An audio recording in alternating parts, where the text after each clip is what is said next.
Welcome friends, welcome my YouTube channel. तो math practice set में आज मैं दूसरा आपको प्रैक्टिस सेट देने जा रहा हूँ। इस प्रैक्टिस सेट में मैंने 28 नवंबर जो आपका एग्ज़ाम अभी कैंसिल हुआ था उसका मैंने कुछ क्वेश्चन, इंपॉर्टेंट क्वेश्चन, कुछ अच्छे क्वेश्चन उठाए हैं। और मैं ये आपको बताना चाहता हूँ कि आप इस क्वेश्चन पेपर को सेट को ज़रूर लगाइएगा और देखिए क्या आप भी इतने समय में, इतने कम समय में, इतने जल्दी ट्रिक से क्या ये सवाल आप कर सकते हैं इतने कम समय में। तो मैं इसमें बिल्कुल आपका ट्रिक ही यूज करूँगा, ट्रिक से आपको सवाल बताऊँगा कैसे कम से कम समय में आप इसको लगा सकते हैं। तो बिल्कुल इस वीडियो में अंत तक बने रहिएगा। 15 सवाल मैंने आज भी लिए हैं, उन्हीं 15 सवाल का मैं आज फिर से आपको अलग से जो 28 नवंबर में पूछे गए थे उसमें से आप कितना सही कर ले जा रहे हैं इसका कमेंट में ज़रूर से आंसर दीजिएगा और वीडियो को पूरा देखिएगा। क्या आपको ट्रिक समझ में आया या नहीं आया, बेसिक से बताएं, कैसे बताएं, क्या आप क्वेश्चन कर पा रहे थे कि नहीं कर पा रहे थे। अगर पेपर 28 नवंबर को हुआ होता तो आपके कितने नंबर सही होते हैं। तो बिल्कुल आप अपने को बिल्कुल कम न समझिए, स्वयं को परखिए, आपसे अच्छा कोई नहीं है। तो बिल्कुल 28 नवंबर का ये पेपर है, ईमानदारी से सॉल्व कीजिएगा, कितने आपके सही हो रहे हैं बताइएगा। क्वेश्चन नंबर 1 है, कोई संख्या अपने 20% से 60% 60 अधिक है तो वह संख्या क्या है। 20% मतलब होता है 1/5। मैंने आपको पहले बताया था कि 20% हटाने के बट्टे 100 कर दीजिए, तो 20 एकम 20, 20 पच्चीस 100, 1/5 आ गया। कोई संख्या अपने 20% से 60 अधिक है तो जो नीचे होता है संख्या मूल होती है। तो मूल संख्या 5 हो गई, एक अधिक है, यहाँ पे एक अधिक है तो वो एक 60 अधिक है। इनके बीच अंतर कितना हो जाएगा, 4 का अंतर हो जाएगा। तो 4x बराबर 60 के, 4x बराबर 60 के, तो x बराबर हो जाएगा 30/2। ठीक है, 30, 2 दूनी 4, 2 तिहाई 6 या 15 भी कर सकते हैं इसको। 15, x बराबर 15, x बराबर जब 15 हो गया और हमने संख्या क्या मानी है 5, तो 15 × 5 कितना हो जाएगा 75, इसका आंसर हो जाएगा 75, इसका आंसर हो जाएगा। तो इस तरह भी आप कर सकते हैं। 5 संख्या है, एक अधिक हो रही है, दोनों के बीच अंतर 4 के है, तो 4x बराबर 60 के और x बराबर 15। तो हमने संख्या मानी है 5x, तो हमारी संख्या क्या हो जाएगी 15×5 = 75। इस तरह आप कर ले जाएंगे। 3070 के निकट पूरी तरह से विभाजित होने वाले प्राकृतिक संख्या कितनी है। सवाल को पढ़ लीजिए, समझ लीजिए कैसे करेंगे इसका सवाल। इस टाइप के सवाल मैंने आपको पीछे बताए हैं, आप कैसे लगा सकते हैं ये आपके ऊपर है। तो बिल्कुल कैसे लगाएंगे इस सवाल को देखिएगा। 3070 दिया गया है, 17 से विभाजित करना है, तो सबसे पहले हम क्या करेंगे 17 से भाग देंगे। 3070 में आप 17 का भाग दीजिए, 17 एकम 17, बचेगा 13, फिर 7 उतार लीजिए, 17 अठे 136, बचेगा 10। अब भाग नहीं जाएगी तो मैंने आपको बताया था कि शेषफल घटा दीजिएगा, आपका आंसर आ जाएगा। 3070 माइनस 10 बराबर 3060। आपका ये भी आंसर है, पर आप अगर 3060 लगा दे रहे हैं आपका नंबर गलत हो जाएगा। सर जी से कहेंगे एक एक नंबर क्यों गलत हो गया, मैं तो सही लगा के आया था। तो देखिए क्यों गलत हो जाएगा, इसको समझने के लिए पूछा है कि सर्वाधिक निकट पूछा है, तो सर्वाधिक निकट 17 और 10, मैंने एक और बताया था आपको, इन दोनों का अंतर ले लीजिए। तो अंतर लेके इन दोनों को अंतर देखिए, 17 और 10 का अंतर 7 आ रहा है, 7 को जोड़ दीजिए, तो जोड़ने पे 3077 आ जाएगा। और 3070 के निकट क्या है 3077 है, तो ऑप्शन नंबर 3 आपका सही हो जाएगा। 3077 आपका ऑप्शन सही हो जाएगा। क्यों, क्योंकि 3060 के लिए 10 कदम पीछे चलना पड़ रहा है, जबकि 3077 के लिए केवल 7 कदम आगे बढ़ना पड़ रहा है। तो 7 और 10 में इसीलिए अंतर है। 3077 आपका ऑप्शन सही हो जाएगा। क्वेश्चन नंबर 3 पढ़िएगा, क्रय और विक्रय मूल्य का अनुपात 5:4 है तो हानि परसेंट क्या है। बहुत ही आसान सवाल है, कैसे लगाएंगे। क्रय मूल्य को हम लिखते हैं CP और विक्रय मूल्य को लिखते हैं SP, cost price sold price, और इसका अनुपात दिया है 5:4। बिल्कुल आपको कुछ नहीं करना है। हानि प्रतिशत बराबर होता है, हानि परसेंट इक्वल टू होता है लॉस बटे CP और गुणे 100। तो ये बताइए CP आपका 5 रुपया है और बेच रहा है 4 रुपया में, कितने की हानि हो रही है 1 रुपये की हानि हो रही है। विक्रय मूल्य कितना, क्रय मूल्य कितना दिया है 5 रुपया, क्रय मूल्य यहाँ पे 5 रुपया हो जाएगा, विक्रय मूल्य 4 रुपया, हानि 1 रुपये की, गुणे 100 लगा दीजिए, तो 5 दूनी 10, ऑप्शन 20% आपका उत्तर। 20% आपका आंसर बिल्कुल सही होगा। और आप अगर इसमें गुणा भाग करने लगेंगे, इसको x मान के लगाएंगे तो काफ़ी लंबा समय लगेगा। आप क्वेश्चन नंबर 4 पढ़ लीजिए। और वीडियो आपको अच्छा लगे, ट्रिक आपको अच्छा लगे तो इसको शेयर भी कर दीजिएगा और बताइएगा कि सुपर टेट का वीडियो आप देखना चाहते हैं या नहीं, कमेंट में ज़रूर बताइएगा। वर्ग के विकर्ण को दुगना कर दिया जाए तो क्षेत्रफल क्या होगा? तो अगर वर्ण का विकर्ण दिया जाता है तो क्षेत्रफल हो जाता है d²/2। अगर किसी आयत का या किसी वर्ग का विकर्ण दिया गया हो तो उसका क्षेत्रफल हो जाता है d²/2, जहाँ d उसका विकर्ण होता है, d बराबर विकर्ण होता है। तो यहाँ पे अगर विकर्ण को दुगना करिएगा तो d=2d, यही हो सकता है ना। तो इसको आप लिख सकते हैं 4d²/2। तो यहाँ पे देखिए ये कितना 4 गुना हो जा रहा है, कितना हो जा रहा है 4 गुना। कैसे हम देखिए बता दे रहे हैं आपको। अगर ये हमारा पुराना क्षेत्रफल हो गया और अगर विकर्ण को दुगना करेंगे तो वो 2d हो जाएगा। और इसका अगर एरिया निकालते हैं तो 2d का होल स्क्वायर बटे 2 इक्वल टू 4d²/2।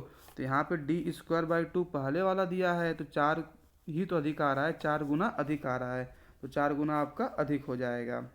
इस तरह आप कर ले जाएंगे। क्वेश्चन नंबर वही है MDH मसाले वाले, जैसा कि पिछला प्रैक्टिस सेट में आप देखे हैं। इसमें आप कुछ नहीं करना है, 15 मजदूर है, 48 घंटे में बना रहा है। MDH मैंने बताया था आपसे, M फॉर आदमी, D फॉर डे है नहीं, घंटा माने 48 बराबर 30 घंटे में कितने लोग लगेंगे? 30 घंटे में x लोग लगेंगे, 15 दूना 30 और ये 24, x बराबर 24 आपका आंसर हो गया। बिल्कुल हमको समय नहीं देना है, कैसे करना है तुरंत लगाना है, आंसर आगे बढ़ना है। 102.7 को p/q में लिखना है, दशमलव यहाँ पे एक अंक पे लगा है तो हम 10 से गुणा कर देंगे, 10 हमारा नीचे आ जाएगा। जब 10 नीचे आ गया तो यहाँ पे ये कट नहीं रहा है तो जो ऊपर p होता है नीचे q होता है, q=10 हो जाएगा। सवाल खत्म। किसी वर्ग की भुजा में 10% की वृद्धि कर दी जाए तो उसके क्षेत्रफल में कितने % वृद्धि होगी? इसको लगाइए, कैसे लगाएंगे? मैं तेज बता रहा हूँ कि आप तेज समझ नहीं पा रहे हैं, ये आप समझिए, क्योंकि मैं धीमे बताऊंगा तो अब समय नहीं रह गया धीमे बताने का। धीमे नहीं, अब तेज पकड़िए, तेज समझिए, आपको समझ में भी आएगा। एग्ज़ाम में आपको टाइम बचाना है। मैं इस सवाल को धीमे धीमे बता सकता हूँ, आपको बेसिक से बता सकता हूँ, पर एग्ज़ाम के लिए अब आपको तेज़ी से समझना पड़ेगा। तो तेज़ी से समझने के लिए थोड़ा सा तेज़ी से काम कीजिए, इसलिए मैं तेज़ी से बता रहा हूँ आपको। तो इस सवाल को लगाने के लिए आप क्या करिएगा? देखिए, सबसे पहले आपको नहीं समझ में आएगा तो आप कमेंट कर दीजिएगा, मैं फिर से बता दूंगा। ऐसी बात नहीं है कि मैं नहीं बताऊंगा, लेकिन मैं ये चाहता हूँ कि आप समय बचाइए। एग्जाम में कैसे करेंगे? तो क्वेश्चन नंबर ये है, किसी वर्ग की भुजा में 10% की वृद्धि कर दी जाए, वृद्धि कर उसके क्षेत्रफल कितने की? तो 10 की वृद्धि कर रहा है तो देखिए क्षेत्रफल क्या होता है? भुजा का स्क्वायर होता है। क्षेत्रफल क्या होता है? भुजा का स्क्वायर। तो एक भुजा 10, एक भुजा 10, तो यहाँ पे हम लगा देंगे AB रूल। दोनों वृद्धि हो रहा है तो 10 + 10, 10 गुणा करेंगे 100, जो दोनों प्लस है तो यहाँ भी प्लस हो जाएगा, बटे में 100। तो 10 और 10 कितना होता है? 20, और 100 से 100 काटेंगे तो 1 ना कि 0, तो 20 + 1 बराबर 21%, बराबर आपका 21% आंसर आ जाएगा। क्वेश्चन नंबर 8, मोहन की 5 वर्ष पूर्व 9 वर्ष बाद उम्र का गुणनफल 15 है, तो ये बताइए अगर वर्तमान आयु मान लीजिए x, तो 5 वर्ष पहले कितनी रही होगी? x - 5, और 9 वर्ष बाद कितनी रही होगी? x + 9। तो कह रहा है कि इन दोनों का, मोहन के 5 वर्ष पूर्व आयु और 9 वर्ष बाद की आयु का दोनों गुणा करने पे 15 आ रहा है। तो इसको आप ऑप्शन से भी लगा सकते हैं, मोहन की वर्तमान आयु क्या है।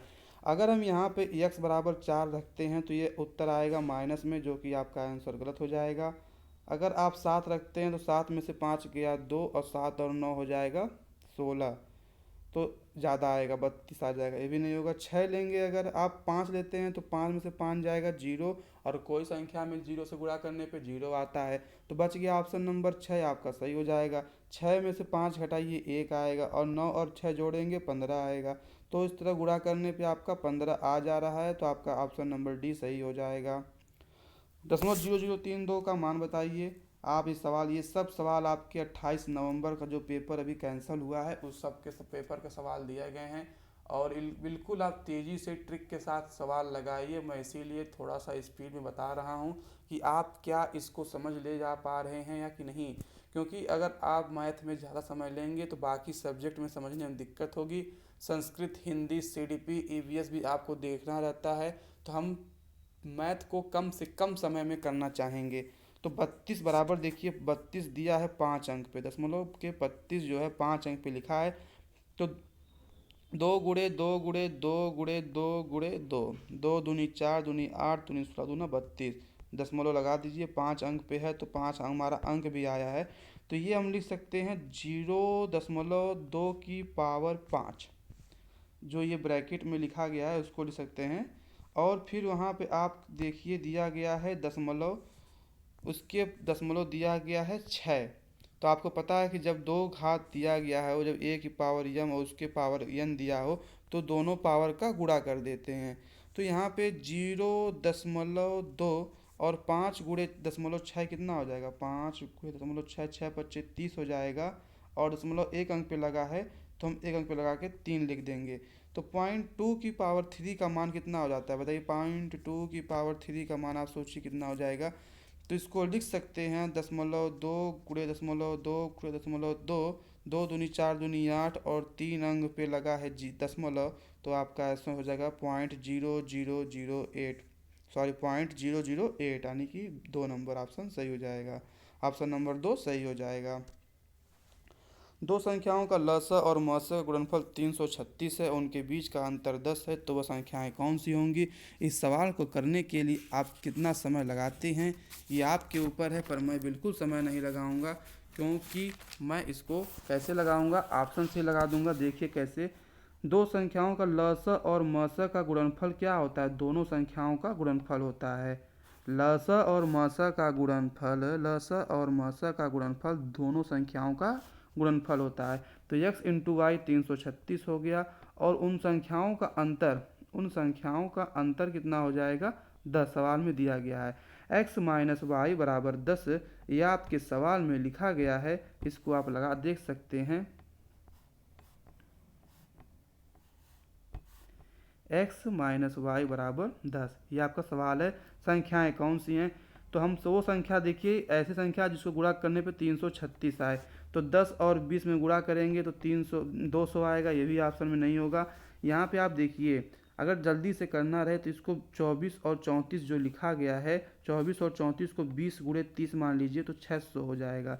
तो गुणा करने पे 600 आएगा, तो ये ऑप्शन भी नहीं होगा। 34 और 44 है तो 30 गुणे 40 करेंगे तो 1200 हो जाएगा, ये ऑप्शन भी लगभग में नहीं है। तो 14 और 24 आपका ऑप्शन सही हो जाएगा। चाहिए तो आप गुणा करके देख लीजिएगा, दोनों के बीच अंतर भी 10 का है, दोनों गुणा करेंगे 336 आएगा। इस तरह आप समय बचा सकते हैं।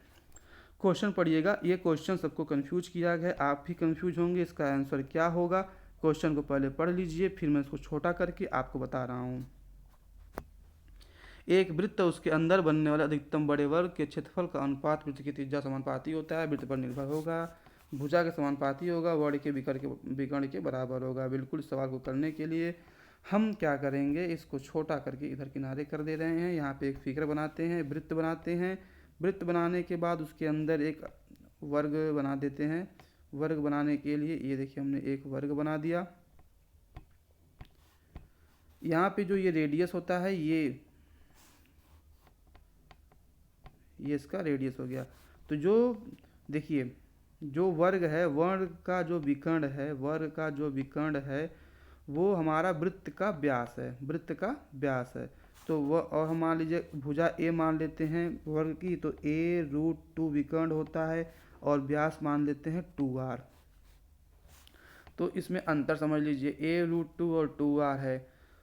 तो वृत्त का क्षेत्रफल क्या होता है, तो मैंने बताया था कि d²/2 वृत्त का क्षेत्रफल हो जाएगा। तो इसका a√2 है, तो a√2 का स्क्वायर करेंगे बटे 2 करेंगे, तो ये आ जाएगा a²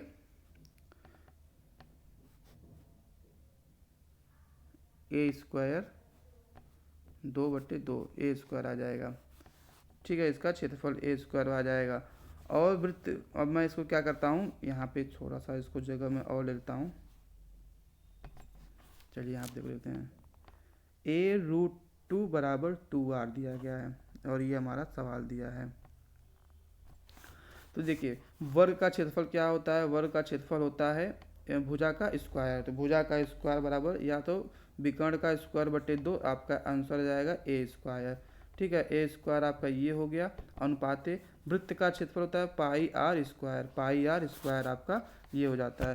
तो यहाँ से हम ए बराबर रखते हैं, यहाँ से ए का मान देखिए कितना आता है, ए का मान आ जाएगा 2r बटे √2, या इसको लिख सकते हैं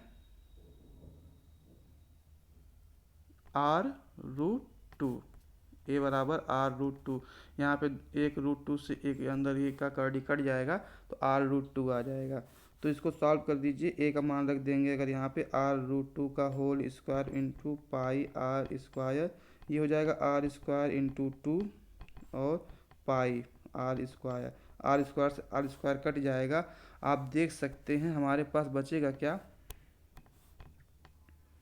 हमारे पास बच रहा है यहाँ से 2 बच रहा है और यहाँ से पाई बच रहा है, पाई मतलब 22/7। क्या यहाँ पे ए बच रहा है, क्या अंत में आपका ए बच रहा है कि आर बच रहा है, क्या वर्ग की भुजा बच रही है, विकर्ण बच रहा है कि त्रिज्या बच रहा है, कुछ भी नहीं बच रहा है, केवल एक संख्या मान बच रही है 2 और 22/7 या पाई बच रहा है। तो यहाँ पे लिखा गया है वृत्त की त्रिज्या के समानुपाती होगा। तो ये बताइए जब जब ये वृत्त की न वो सवाल जो आपका दिया है न ए पर न त्रिज्या पे न विकर्ण पे निर्भर कर रहा है, तो पहला ऑप्शन गलत। वर्ग की भुजा के समानुपाती होगा, बिल्कुल नहीं। विकर्ण के बराबर होगा, बिल्कुल नहीं। तो वृत्त पर निर्भर नहीं होगा, यही ऑप्शन सही हो जाएगा। ठीक है, वृत्त पर निर्भर नहीं होगा, बाकी तीनों ऑप्शन गलत हो जाएगा। क्वेश्चन नंबर 12 को देखिए, सवाल समझ लीजिएगा, सवाल बहुत ही अच्छा है, पूछा था कैसे लगाएंगे देख लीजिए। 3:57 PM है, PM मतलब होता है 12 बजे के बाद, दोपहर के 12 बजे के बाद जो है वो PM हो जाता है, और सुबह से लेके दोपहर के 12 बजे तक AM रहता है, AM और PM। तो कह रहा है 58 मिनट पहले समय क्या था, 3:57 से 58 मिनट पहले। तो इसको देखिए इस तरह घटाना है, तो 3 में से 5 नहीं जाएगा, 5 घंटे पहले 58 मिनट। तो इसको कैसे लगाएंगे, इसको लगाने के लिए हम इसको बदल देंगे, 12 इसमें जोड़ देंगे। 12 जोड़ने का मतलब क्या है, इसको जोड़ने के लिए हम क्या करते हैं, यहाँ पे अगर आपको समझ में नहीं आएगा तो ये देखिए मैं घड़ी बना दे रहा हूँ। जैसे ये 12 होता है, 12 1 2 3 करके 9 10 11 12, फिर यहाँ पे 13 14 15 करते करते यहाँ पे 24 तक जाता है। तो 3:57 है, अपने यहाँ पे हम इसको 12 जोड़ देंगे अगर, तो 12 और 3 हो जाएगा 15। तो 15:57, 15:57। तो 15:57 करने के बाद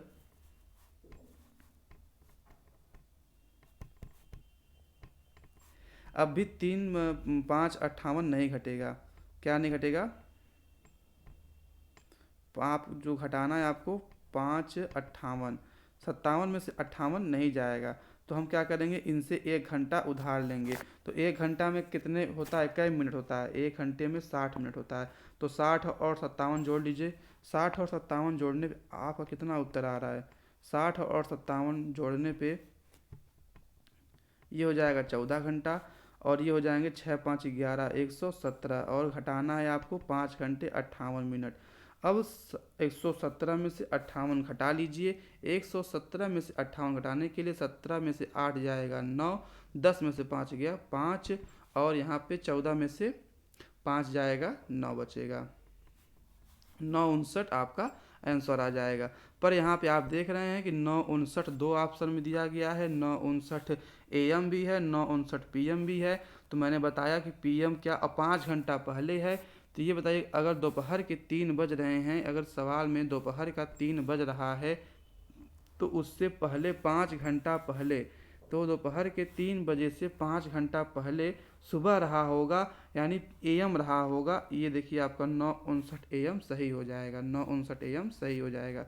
फिर समझ लीजिए यहाँ से 12, यहाँ से 1, यहाँ से 2, यहाँ से 3, तो यहाँ पे समझ लीजिए ये 3:57 PM दोपहर का समय है। दोपहर के बाद का समय जो संध्या काल होता है उसका समय है, उसमें से 5 घंटा आप पहले जाएंगे, 5 घंटा पहले जाएंगे तो 10 बजे या 9 बजे आएंगे। तो 5 घंटा जब पहले आएंगे तो 12 के पहले AM रहता है सुबह में, तो AM हो जाएगा आपका ऑप्शन 9:59।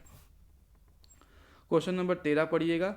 कोई संख्या 30% है, उसकी 3/4 63 कम है, तो वह संख्या क्या है? बहुत ही आसान सवाल है। अगर आप x मान के लगाते हैं तब भी लग जाएगा, नहीं तो आप क्या करते हैं 30% बराबर होता है 3/10 के। 30% बराबर 3/10 के, और 3/4 मतलब 3/4। तो कह रहा है कि संख्या 63 कम है, तो मैंने बताया था कि जो नीचे होता है वो संपूर्ण होता है। 10 और 4 का एलसीएम ले लीजिए 20। 10 और 4 का एलसीएम 20।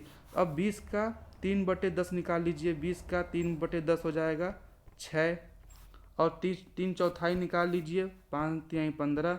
दोनों का अंतर कितना हो जाएगा? 15 और 6 का अंतर, देखिए 15 और 6 का अंतर हो जाएगा 9। 15 और 6 का अंतर हो जाएगा 9, तो 9 बराबर 63 के, तो 1 बराबर 9 सत्ते 63, x बराबर 7। संख्या माने हैं 20, तो 20 × 7 बराबर 140। आपका तुरंत आंसर निकल आएगा। 140 आपका तुरंत आंसर निकल आएगा। इस तरह आप सवाल को तुरंत कर सकते हैं। 10 रुपया दर्जन की दर से दर्जन के दर से केले खरीद का 12 रुपये के 10 केले बेचने से लाभ क्या होगा? बहुत ही आसान सवाल है, सवाल को पढ़ लीजिए, इसमें बिल्कुल समय न लगाइएगा, वस्तु को बराबर कर दीजिएगा, आपका आंसर निकल आएगा। बताइए, केला खरीद रहा है 1 दर्जन, 1 दर्जन मतलब कि 12 केला खरीद रहा है। कितने में खरीद रहा है? 10 रुपया में। ये आपका CP हो गया। चलिए, बेच कितने का रहा है? 12 रुपये में 10 केला बेच रहा है। तो सबसे पहले आप वस्तु को बराबर कर दीजिए। यहाँ पे 12 केला है, यहाँ पे 10 केला है। वस्तु को बराबर करने के लिए यहाँ पे हम 10 से गुणा कर देंगे, और यहाँ पे देखिए मैं यहाँ पे भी कर दे रहा हूँ, 10 से गुणा कर देंगे और यहाँ पे 12 से गुणा कर देंगे। तो 12 दहा में हो जाएगा 120, 12 दहा में 120 और 10 दहा में 100। यहाँ पे 12 दहा में 120 और 12 × 12 144। तो 120 केला खरीदा 100 रुपया में, 120 केला बेचा 144 रुपया में। तो उसको लाभ बताइए कितने का हो रहा है? तो आप देख रहे हैं 100 और 144 में लाभ हो रहा है 44 का। लाभ हो रहा है 44 का, खरीदा है 100 रुपये का, परसेंट लगाना है तो 100 का गुणा कर दीजिए, तो 100 और 100 कट जाएंगे, आपका आंसर 44% आ जाएगा। 44% उत्तर आपका आ जाएगा। क्वेश्चन नंबर 15 है, बहुत ही आसान सवाल है, कैसे करेंगे देख लीजिए। गुणा भाग आप करते रहिए, क्योंकि ये होता है मूलधन गुणे दर गुणे समय बटे में 100। ब्याज बराबर क्या होता है? मूलधन गुणे दर गुणे समय बटे में 100। तो 16 सही। अब यहाँ पे ना मूलधन दिया गया है, केवल दर दिया गया है, आपसे समय पूछा गया है। इसको निकालने के लिए 16 सही 2/3% को सबसे पहले साधारण भिन्न में लिख लीजिए। 16 सही 2/3% को भिन्न में लिख लीजिए। साधारण भिन्न में लिखने के लिए 16 तिहाई 48, 48 2 50/3%। तो चाहिए तो R/100 का मान यहाँ से निकाल लीजिए। परसेंट हटाने के लिए हम क्या करते हैं? परसेंट हटाने के लिए हम 100 से डिवाइड कर देते हैं। तो 50 दूना 100 बराबर 1/6। 1/6 आ गया। मूलधन का 5/6, तो 5/6 आपका ये आपका। तो यहाँ पे जो नीचे दिया जाता है, जो नीचे दिया गया है वो मूलधन है, और 5 आपका ब्याज आ रहा है। ब्याज कितना है? 5। आप फार्मूले पे लगा दीजिए, आपका तुरंत आंसर चला आएगा। मैंने बताया था कि जो मूलधन का 5/6 ना, तो मूलधन दिया गया, तो जो नीचे है वो पूर्ण है, संपूर्ण है, मूलधन है। जो सवाल दिया रहता है वही मूलधन नीचे बना लीजिए जिसका दिया जाता है। तो मूलधन 6 रुपया हो गया, तो 6 गुणे R/100 का मान अभी आप निकाले हैं 1/6, और गुणे T आपको निकालना है, बराबर ब्याज कितना है? 5 रुपया। तो 6 से 6 कट गया, तो T बराबर कितना आ जाएगा? 5 आपका आ जाएगा। T = 5 आपका आंसर। तो इस तरह ये 15 सवाल आपके ख़त्म हुए। उम्मीद करता हूँ कि आपको सब सवाल समझ में आए होंगे। नहीं आएगा तो फिर से आप कमेंट में मुझको बता दीजिएगा, मैं फिर से रिपीट कर दूँगा। और लेकिन अब की बार पूरा का पूरा पेपर सॉल्व करके आइएगा, कम से कम समय में इसको लगा के आइएगा। तब तक के लिए धन्यवाद। वीडियो अच्छा लगेगा तो शेयर भी कर दीजिएगा। Thank you.